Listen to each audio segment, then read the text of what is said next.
Hey, how's it going? So we're back on Chasing Snails, and we're in the back of the Subaru, and my Subaru, the Subaru Barb. And so today we're going to change the fuel filter in this car. It seems like the fuel pressure is coming out of the tank seems to be a little bit low sometimes. So not totally sure what the cause of that is. So first thing we're going to try is changing the filter, and hopefully that'll remedy the problem. Accessing the fuel tank in this car is great because it's a wagon, and you don't have to, if you have a sedan of a Legacy or of most cars, you'll need to pull some bolts off to get the back seat out. But in this car, check it out, it's right here. You just pull this little tab, and let's try that again. And you got access to fuel tank underneath this mat. So these are all the tools you're going to need for this job. There's not too many, just a Phillips head screwdriver, a ratchet with a 10mm socket on it, and a pair of pliers. What a nice view. The first thing you want to do before pulling the cover on your fuel tank is you want to depressurize the fuel system. So there's a couple ways of doing that. The first one is one of them is to pull the fuse out. So you just pop that little cover off this little coin tray thing down here, and on the back of it, here, let's get some light. There's a lot of light. On the back of it, it shows the fuses and what it's for, and the fuel pump one is that one in the top corner, 15A, for the fuel pump. And then if we go in here, whoops, let's go down there. You can see the top left corner, and there's just this little funky tool like this that's in the this box.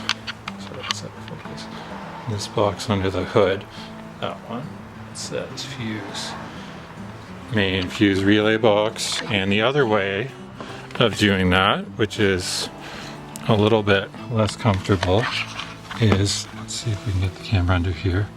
So you need to crawl under the dash, and where is it?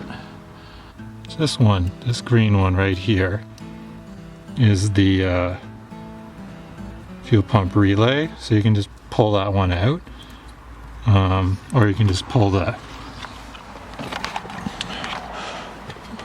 fuse out up here, which is what I'm going to do. Fuel pump fuses out. So now you just want to try to start your car. We'll see if it starts. Let's start a little bit. And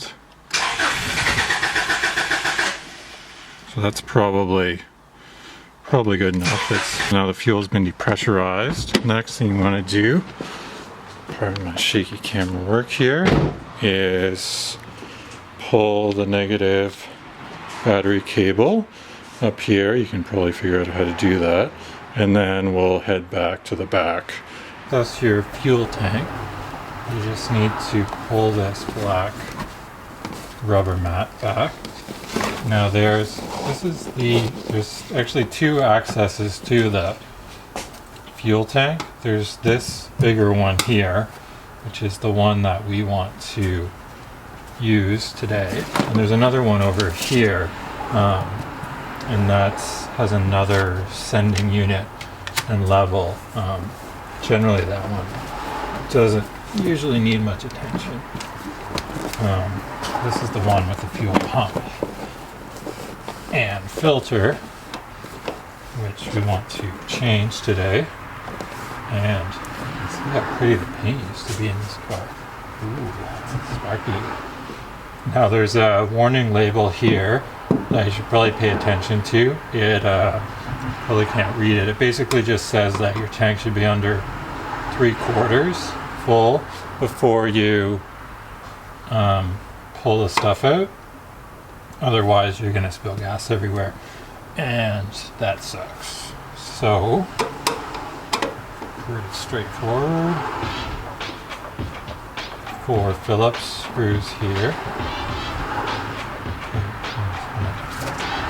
Okay, off.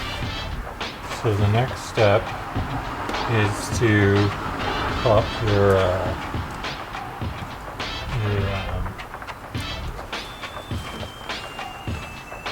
plugs out here.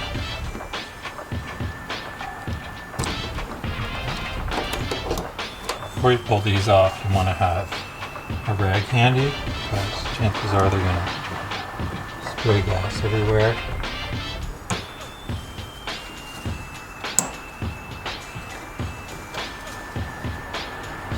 Pinch that.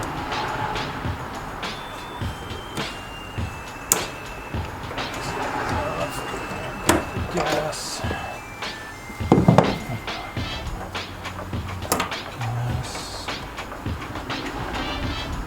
Job is a gas. Basically, let's do that and pull these clips.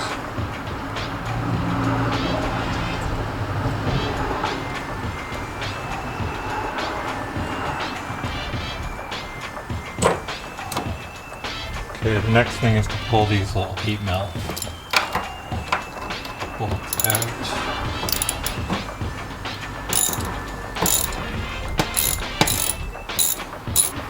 Now, what you say we pop this baby out?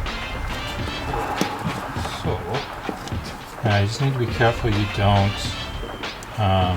break the little float arm that's in there. It points this way, I'm pretty sure. So, you just gotta, it's tricky because there's these hoses here too. This thing, and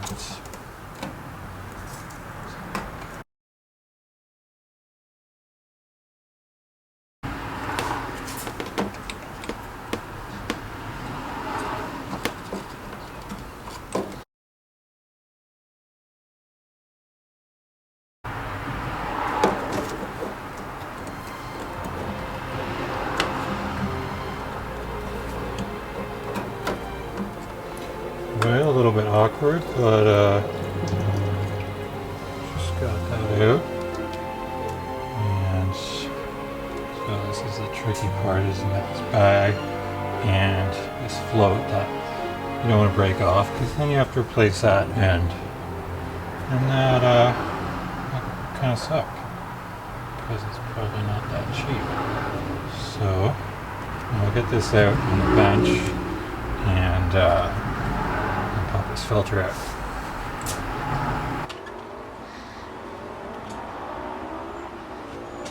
So this is your fuel assembly out of the car. There's the sock down here. That's where it picks up the fuel. And this is your pump. Oops. And this is your pump on the side here. And then this is the fuel filter here, which is what we're going to change today. And then there's your float on the other side here. See, it goes up and down. And it's a good idea to have some newspaper down, because there's probably going to be some gas spilling out. And hey, look, improve your home and diet with a vegetable garden. It's a good tip. And there's a sale at Fabricland. Very nice. So, first you just pull this little tab off here, and then radically you just twist this off.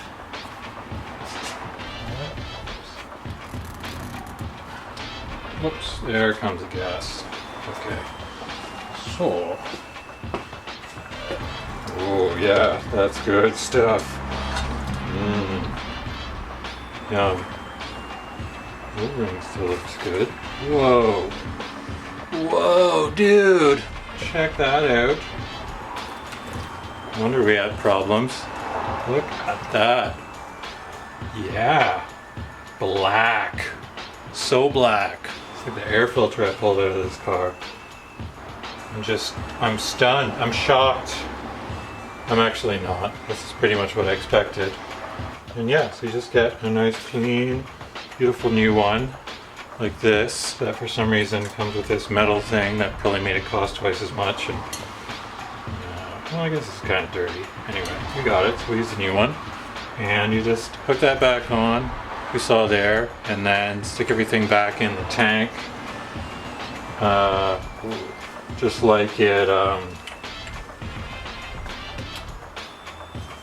to reuse. So yeah, don't forget to reuse this O-ring too. Or you'll get in trouble. And yes, just reuse that O-ring and this one, or you can replace them too if you feel that's necessary. Whoops, it's not. And yeah, basically we'll just screw that back in, shove this back in the car, hook everything back up the same as it was, and then we will try starting it. Okay, we got the fuel pump and filter with the new filter in it assembly back installed in the tank, and I left the cover off because we're just gonna check it for leaks once we start up the car.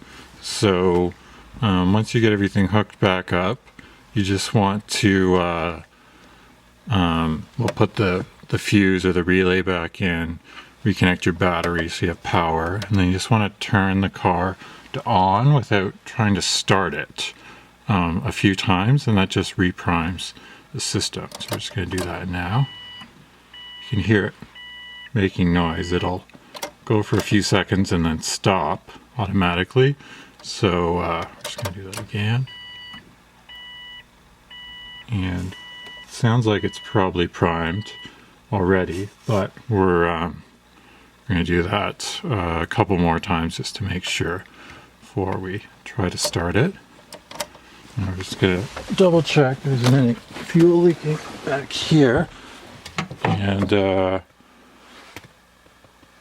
yeah, it looks